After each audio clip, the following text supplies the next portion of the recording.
Bueno, este, vamos a, eh, vamos a retomar.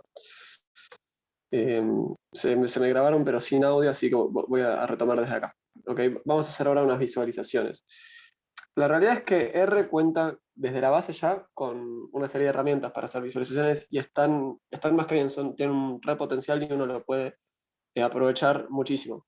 Ahora, he visto que hay cierto debate sobre si conviene empezar por ahí o ya desde ggplot. ¿Ok? ggplot es, así como todos los paquetes que ya discutimos, ggplot es un paquete con muchísimo potencial para hacer visualizaciones. Es muy utilizado, tiene unas paletas que son muy bonitas, que también se pueden aprovechar como para, o sea, que respetan esto de que también sean unas paletas distinguibles por gente daltónica, entonces tienen, o sea, es un gran paquete. Entonces hay un cierto, al menos a mí me ha tocado ver que hay cierto debate sobre si conviene una u otra alternativa.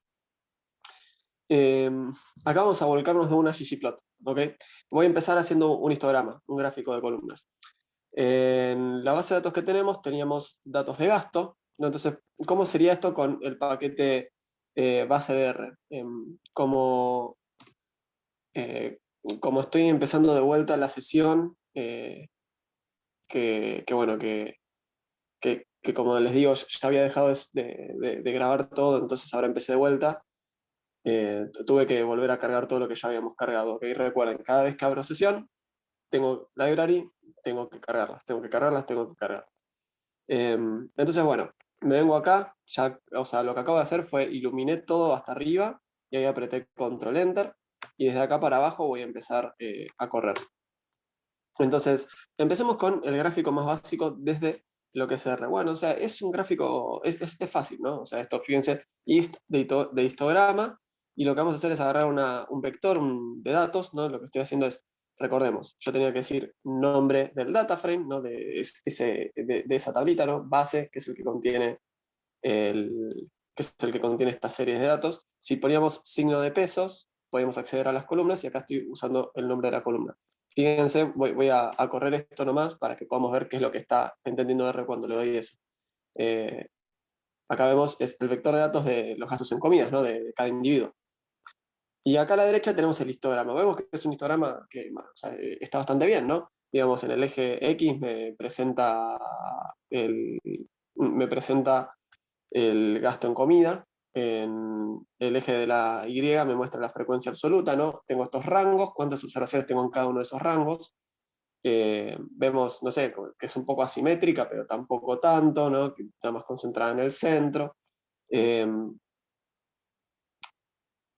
y bueno, o sea, digo, es un histograma, está más que bien este gráfico como primera herramienta. Me voy a volcar directamente a las herramientas de ggplot, a ver si logramos utilizarlas y aprovecharlas. Recordemos, como siempre, ggplot es un paquete, y por ende lo primero que tengo que hacer es instalarlo. Me instalo, me tengo que correr esta línea de acá, y una vez que ya lo instalé, lo único que voy a tener que hacer cada vez que inicie sesión es cargarlo, ¿ok? Poner la binary. Que recuerden, o sea, lo más idóneo, si vamos al caso, sería cargar todas las librerías al principio de mi script. Acá lo estamos haciendo en forma desordenada más para la clase, pero sería una buena idea.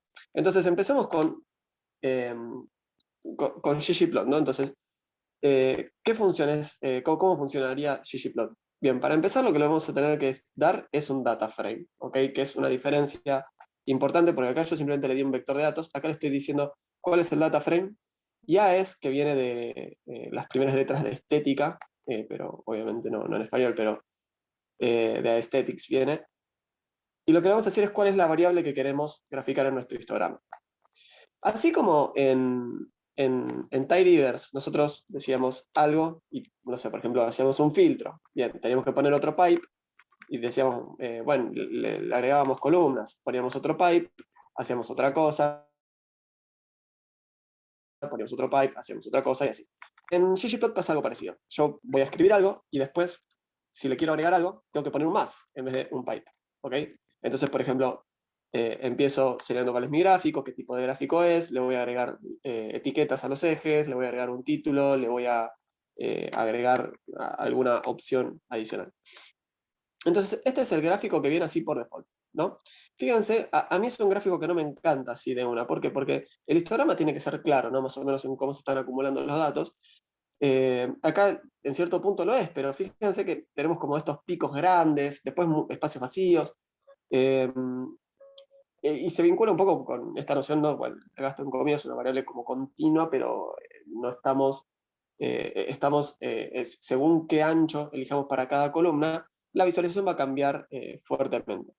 Entonces, de hecho, o sea, en principio, entre este y este, quizás hasta este original era un poco más claro, ¿no? Pero vayamos trabajando sobre este gráfico de ggplot. Les cuento un poco. Cada uno de estos bloques me representa lo mismo, pero le voy agregando cosas.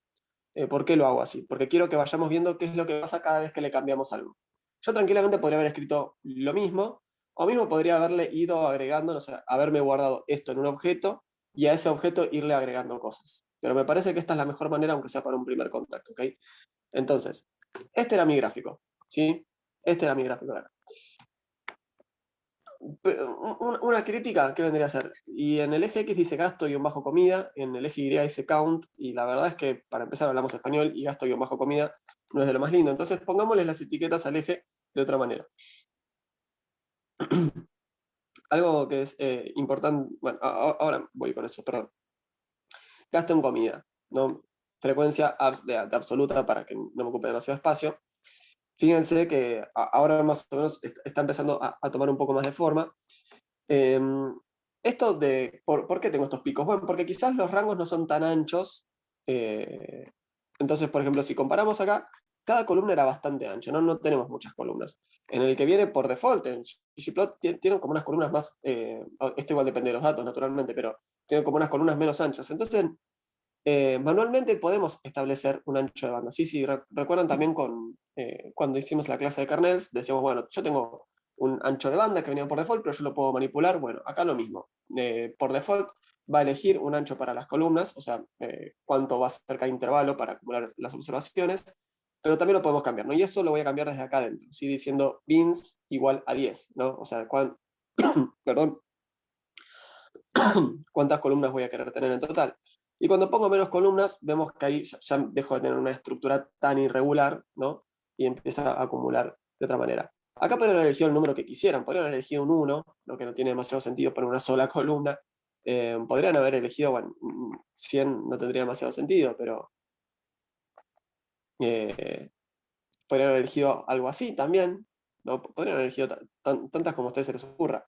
En definitiva, permítame mantenerme con 10, no hay un óptimo acá, pero creo que es más o menos ilustrativo este valor y podemos seguir avanzando sobre esto. ¿Qué es lo siguiente que podemos ver? Bueno, yo acá tengo la frecuencia absoluta y muchas veces dijimos, quizás tiene un poco más de gracia verlo como frecuencias relativas, ¿no? Entonces, eso lo voy a hacer desde acá adentro. Adentro de la parte donde planteamos el histograma, voy a agregarle una función para la estética, le voy a decir a Y, presentámelo como la cantidad de observaciones en esa columna sobre el total de observaciones, ¿no? Sumando todas. Esto, a ver, cuando yo quiero hacerme un gráfico, o sea, ¿por qué ggplot para mí también es tan potente? Porque uno puede googlear y agarrarse plantillas que son muy, muy eficientes, que están muy buenas, que son muy lindas y realmente puede, al menos para mí, puede sumar un montón. Entonces, esto de acá, a lo que yo iba, seguramente lo debo haber agarrado en algún momento de internet. Después uno como que ya se va haciendo un montón de, como un capital de gráficos que van a poder ir explotando y decir, ah, bueno, yo no quiero hacer este gráfico, pero yo ya había hecho uno así. Y bueno, pero digo, aprovechen las plantillas que encuentren en internet y después las irán adaptando a todo lo que ustedes quieran. Le irán agregando opciones, poniéndolo más lindo, eligiendo una paleta determinada.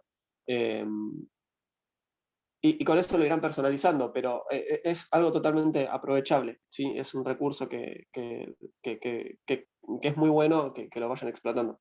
Naturalmente acá también le voy a cambiar la etiqueta al eje de las Y, ¿no? Porque como ya deja de ser la frecuencia absoluta y pasa a ser la frecuencia relativa.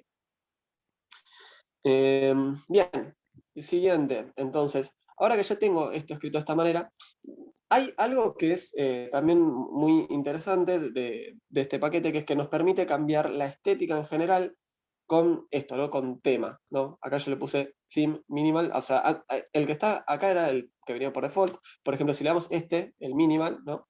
Minimalista, digamos, vendría a ser. Fíjense, cambia el fondo. Voy a navegar entre el plot anterior y el de ahora, ¿no? Fíjense que acá tenemos dos flechitas y podemos ir mirando los plots anteriores y podemos ir navegando. Antes tenía el fondo gris, ahora el fondo es blanco y las líneas son grisecitas. Digamos, si uno quiere imprimir este gráfico, por ejemplo, vemos que en este de acá, en este caso, en el anterior, digamos en este que estoy mostrando ahora en pantalla, puede ser que sea medio difícil visualizar dependiendo de la calidad de la impresión, etcétera. Y este de acá puede ser un poco más claro. Y así hay varios temas. A ver, hay uno en blanco y negro, no sé, vamos a ver con el tema oscuro. Y acá vemos que el fondo es todavía más oscuro. Permítanme mantenerme con el minimalista, digámosle. Y digo, también es otra alternativa que tenemos para irlo personalizando más y más. Eh, Desde este punto de vista es algo que lo recontra pueden explotar y de hecho pueden irle agregando más cosas. Yo acá creo que no le puse, pero pueden irle agregando, no sé, qué sé yo, un título, un subtítulo, no sé, una caption abajo, ¿no? Como la fuente de los datos, ¿no? Fuente, ta, ta, ta, ta. Es muy potente y yo eso creo que lo van a poder ir sumando ustedes. Pero para mí si les daba un choclo enorme, tampoco sé si tenía sentido como para un primer contacto que aún no lo bombardeen, quizás resta más que lo que suma. Ahora, digo, ya que estamos viendo esto de los histogramas, ¿no? Y tenemos en cierto punto cómo se distribuye la variable, ¿qué decíamos? Bueno, cuando yo quiero ver cómo se distribuye una variable, el histograma puede ser una gran herramienta, ¿no? Esto lo discutimos la clase pasada cuando hablamos de estimación de la densidad vía kernel. Entonces, lo que voy a hacer yo ahora es presentar el histograma y en la escala o sea, el eje vertical, lo voy a utilizar, en vez de presentarlo como la frecuencia relativa, directamente lo que voy a hacer es utilizar la densidad. Acá, perdón, eh, bueno, buenísimo que tuve que hacer el video porque encontramos este error. Bien, esto de acá es la densidad, ¿no? Por eso cambia la escala. ¿Y qué es lo que podemos hacer a continuación? Bueno, vamos a agregarle, ¿sí? Fíjense, yo tenía ggplot, hacer este histograma. Le pusimos estas opciones, le agregamos qué tipo de tema queríamos. Y ahora lo que vamos a hacer es agregarle esto de acá, ¿sí? Que es una estimación de la densidad por kernel, ¿no? Le vamos a tener que decir esto del color, ahora explico cuando lo corra se va a ver mejor. Y lo que tenemos que aclarar es qué tipo de función kernel queremos utilizar, ¿ok? Acá también podríamos inclusive cambiar el ancho de banda, que ahora viene el que está calculado por default, como ya discutimos en la clase de estimación de densidad de kernel. Si no me falla la memoria era por la regla del dedo gordo de Silverman. Entonces, al agregarle acá, o sea, que lo haga por este color, lo que va a hacer es agregarme esta etiqueta acá, ¿no? Que esa línea está haciendo con este nombre. O sea, si yo acá le pusiera otra cosa, nos cambiaría el nombre. ¿Está bien? De hecho, yo esto de acá, del color, lo podría quitar. Si no me falla la memoria, esto debería funcionar. Perdón, me comí un paréntesis.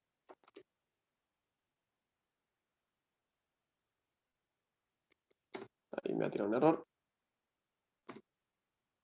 Bien. Y ahí fíjense que ya no me pone una etiqueta al costado. ¿Ok? Por eso era útil lo de poner el color. Vamos a ir donde estábamos. Bueno, densidad. Y esto acá. Creo que ahí tenía un paréntesis más. Bien, perfecto. Ahí lo dejé como está. Bien. Entonces, ya que estamos, ¿por qué no hacemos un ejercicio? Habíamos planteado esto de que yo podía utilizar distintas estimaciones de la función de densidad y que esas estimaciones iban a ser, en general, independientemente de la función de kernel que utilizara, iban a ser similares, ¿no? Entonces, hagamos ese ejercicio ahora. Lo abriría acá con la ventanita de Zoom, pero si no me equivoco, o sea, si toco acá, eso no va a salir en la grabación de Zoom, así que por las dudas, voy a agrandar esta pantalla si no es lo más práctico, y vemos que las tres estimaciones son bastante similares entre sí, ¿no? Fíjense, La rosita es usando, o rojo, lo llevo a ver bien, es utilizando la función kernel de Panechnikov que dijimos que era óptima en determinado sentido. Después la gaussiana que vendría a ser como usando la normal y la triangular que era esta que la función bueno, efectivamente parecía un triángulo.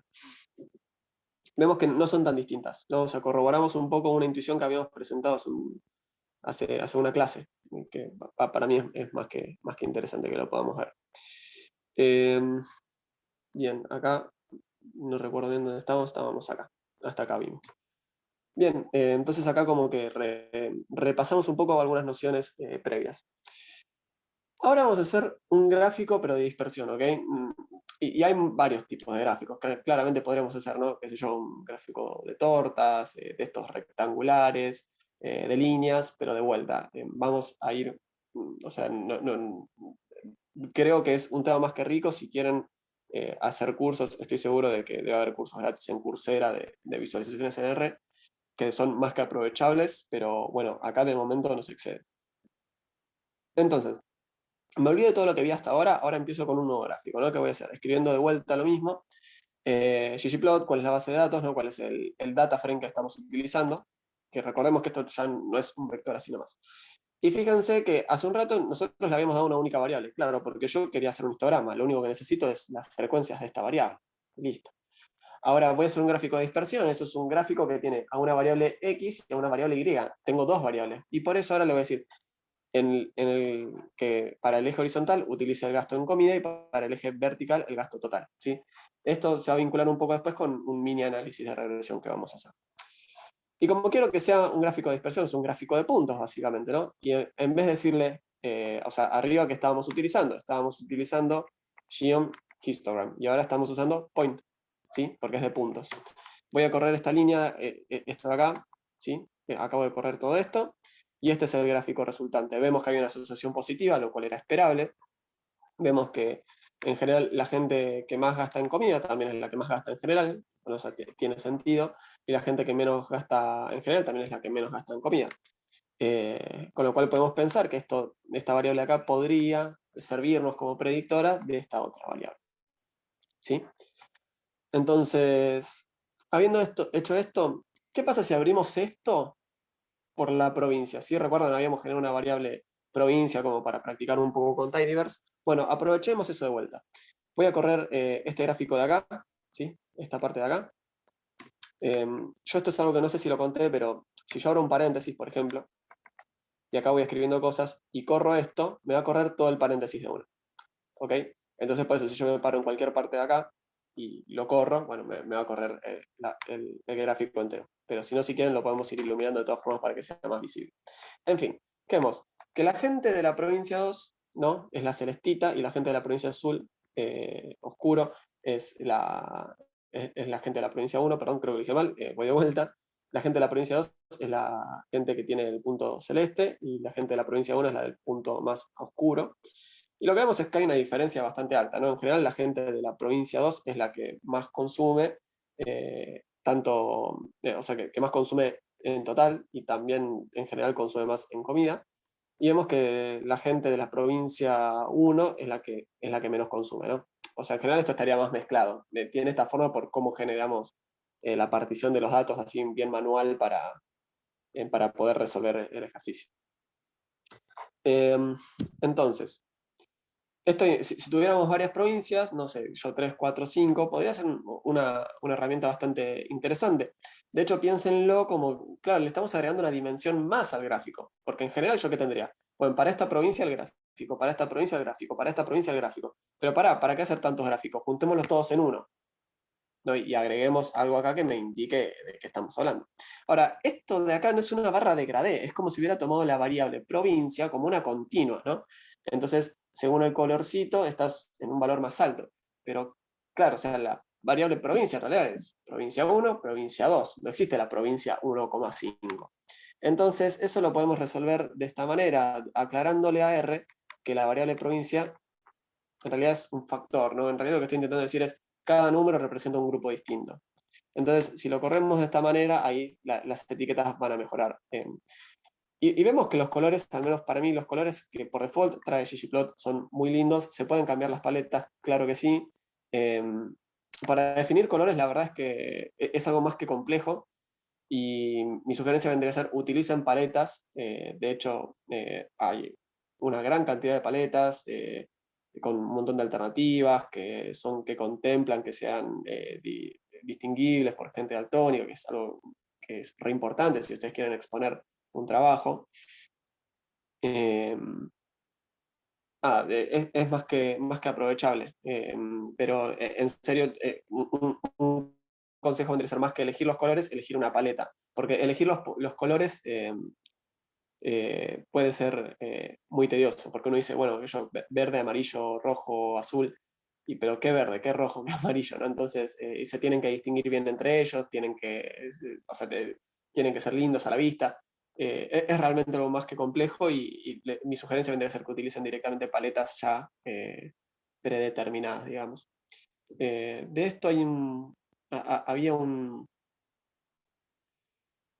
paquete que se llamaba Art Color Gruber, si no me falla la memoria, que nada, que lo pueden chusmear, pero de vuelta sería ya irnos más y más. Eh, Aparte de acá estamos con dos colores, nomás no sé cuánto me aporta. Eh, en definitiva, bueno, ok, y aparte vimos eso. Ahora, algo que yo estoy viendo acá es que hay una relación positiva entre estas dos, ¿no? Eso fue lo que dijimos, que veíamos que había una asociación que la gente que más gastaba comida también era la que en general más gastaba.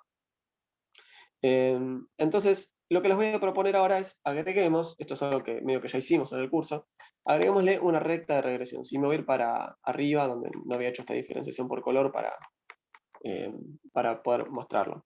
Acá pareciera ser que hay una relación positiva, ¿no? Entonces podríamos intentar hacer nuestra recta de regresión, calcularla, que se vería algo así como esto seguramente, ¿no? Y eso es algo que ya lo hicimos, o al menos ya lo presentamos en el curso, más allá de no haberlo hecho en R. Entonces, ¿cómo hacemos para incorporar eso a nuestra visualización? Bueno, así como le agregamos esto, ahora le vamos a agregar esta capa adicional, ¿sí? Smooth como de suavización. ¿Por qué método? Por un método lineal, o sea, esto viene del modelo lineal. En definitiva, lo único que tienen que entender es que acá estamos haciendo una recta de mínimos cuadrados ordinarios, que eso ya lo saben calcular ustedes, ¿no? Ustedes ya saben obtener beta 0 y beta 1, entonces cuando incorporemos esto a nuestra visualización, nos va a tirar la recta, que es beta 0 más beta 1 por x. O sea, simplemente le estamos pasando a computación lo que ya sabemos hacer con el lápiz y el papel. Permítanme escribir esto así. Ahora, ahora voy a volver sobre eso. Y esta es la recta, ¿no? Entonces, bueno, acá no tengo el valor donde x vale 0, pero beta 0 estaría por acá. Tenemos la pendiente y esta es la recta de regresión, ¿sí? Esta es la recta que me minimiza, ¿no?, los errores al cuadrado. Vemos que tiene una pendiente positiva, que era lo que esperábamos. Entonces, ahora, ¿qué es esto que dice acá? SE igual F. Bien, SE viene de error estándar. ¿Y por qué esta F es naranja? Bueno, si nos fijamos cuando yo escribo algo, R entiende que esto es una palabra, un objeto. Cuando yo escribo un número, va a entender que, bueno, que es un número, ¿no? Esto no es un objeto. Los objetos no pueden tener nombres de número tampoco, ¿no? Yo puedo un objeto que se llame, no sé, hacerme un objeto que se llame base 5, pero no puedo tener un objeto que se llame 5, porque 5 ya es un número, ¿no? Está reservado. Bueno, y así también pasa, si se acuerdan, antes habíamos visto esto de verdadero o falso, ¿no? Yo, por ejemplo, le pregunto a R si 5 es menor que 3 y es falso, le pregunto si 1 es menor que 3 y me dice que es verdadero. Bueno, y eso, de verdadero y falso, es algo que está reservado también en R, ¿no? Por eso, si se fijan, está escrito de color naranja. Entonces, cuando le tenemos que aclarar que una condición es verdadera o es falsa, por ejemplo, le podemos decir, bueno, mira, a esto le digo verdadero o falso, ¿no? Acá tengo una opción que es desvíos estándar igual a algo, ¿no? Entonces, esto es para que me grafique los intervalos de confianza. ¿Cuál es el tema? Si yo esto lo borro, por ejemplo, lo dejo por default, así como viene, directamente lo hace, ¿no? Esa es su opción por descarte, su opción por default. Su opción por default es que los grafique, ¿no? que ponerle true. Entonces voy a correr esto de vuelta, vemos que no cambió nada con respecto al gráfico anterior, o al menos no debería haber cambiado. Bien, yo acá estoy yendo al anterior y al siguiente, y vemos que es el mismo gráfico. Porque lo único que le dije fue, bueno, que esta condición sea verdadera, pero esta condición ya es verdadera por default, ¿ok? O sea, yo te voy a incluir esos desvíos por default. Ahora, ¿por qué yo tenía escrita una F? Bueno, porque de hecho algo que para mí está muy bueno es que no hace falta que escribamos enteras estas dos palabras. Con que escribamos la primera letra, R ya sabe de qué estamos hablando. ¿Ok? Entonces, si yo escribo KF, es exactamente lo mismo que escribir ahí false. Si quieren lo dejo como false, así después cuando le subo el script es un poco más intuitivo. Entonces, bueno, lo podemos ir incluyendo o no incluyendo esos desvíos. Bien, entonces, aliento a que se diviertan con visualizaciones, que estudien más esto, son herramientas muy potentes que hemos hablado de la importancia de realizar visualizaciones ya antes. O sea, nos pueden ayudar a detectar un montón de problemas con datos, con nuestra base. Entonces, lo super aliento. También tengan en cuenta que, o sea, también, digo, excedan lo que vimos acá. Fíjense cómo darle aún más personalización, cómo agregarle un título, un subtítulo, esas cosas son sencillas. Si quieren, después, bueno, hacemos alguna guía de ejercicios, algo así, que sea más o menos fácil, pero que ayude a ir puliendo estas cosas. Y también, nada, nunca tener miedo de googlear. O sea, no sé, quiero hacer un gráfico de tal tipo con tales características. Bueno, googleo y me fijo si hay alguna plantilla de alguien que haya dicho, no, bueno, y esto lo puedes hacer así, pim. Y después uno adapta el código y también le va a ir añadiendo y personalizándolo para lograr el gráfico que uno necesitaba. Bueno, dejamos esta parte por acá y me voy ahora a regresión.